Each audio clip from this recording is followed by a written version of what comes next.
Big data texnologiyalari asosida mana shu umuman 2026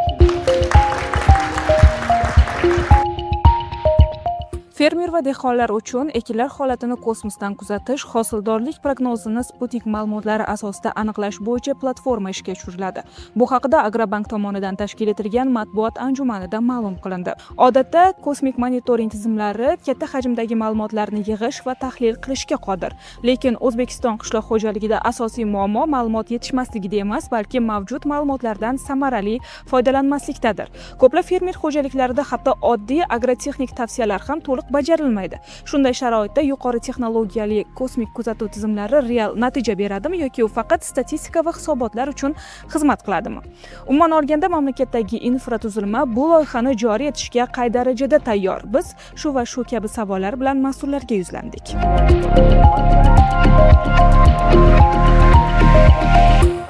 Endi bu narsa qanday ishlaydi?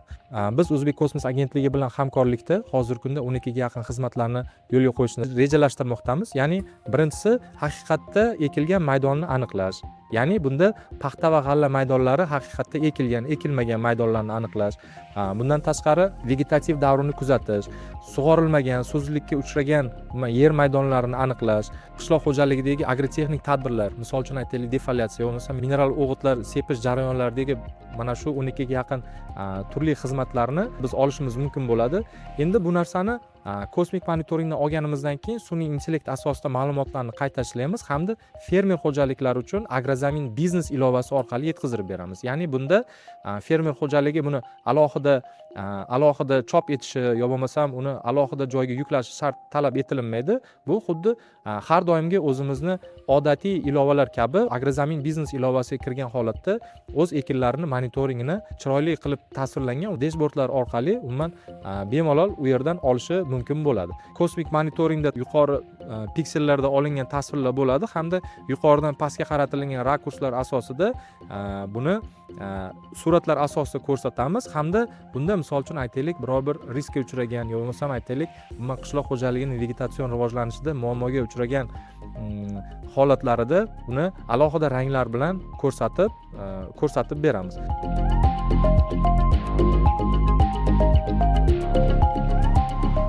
Ma'lumotlarning aniqligi qay darajada kafolatlanadi? Statistik raqamlarda aynan aniqliklarda oldin mexanik usullarda hisoblangan. Mana shu qishloq xo'jaligi bo'ladimi, suv xo'jaligimi, boshqa sohalarda aynan shu mexanik usullarda hisoblangan statistik raqamlarni hozir kosmik tadqiqotlar asosida olinganga agar solishtiradigan bo'lsak, 95 darajada 95% ga aniqlikdagi ma'lumotlar shu yetkazib beriladi va bu orqali ular o'sha shaffofligi ta'minlanadi, aniqligi ta'minlanadi va butun fermerlarni kerak bo'lsa o'sha ish samaradorligini yangi usullar bilan rivojlantirishga erishiladi. Foydalanish shartlari qanaqa? Bepul bo'ladimi, pullik bo'ladimi? Yo obuna talab etiladimi bu narsaga? Yo'q, endi biz bilamiz sun'iy yo'ldoshlar bu xususiy sektor vakillarining qo'lida. Hozir bilamiz orbitada uchayotgan shu har bitta sun'iy yo'ldoshlar davlat kosmik tashkilotlardan tashqari, shuning uchun bu ma'lum bir summaga imzolanadi kelishuv va shu asosda ular ma'lumotlarni oladi, qayta ishlab o'zlarining faoliyatiga joriy etadi.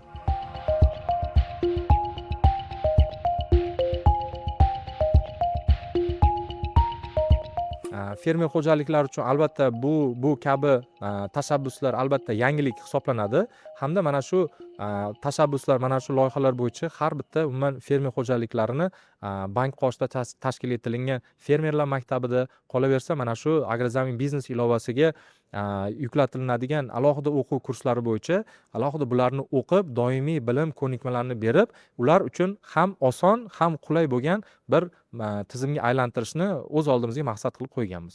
Fermerlar maktabi onlayn platformasi orqali barcha turdagi o'quv kurslari mutlaqo bepul hamda fermer, dehqon xo'jaliklari va istalgan fuqarolar bu xizmatlardan bepul foydalanishlari mumkin bo'ladi.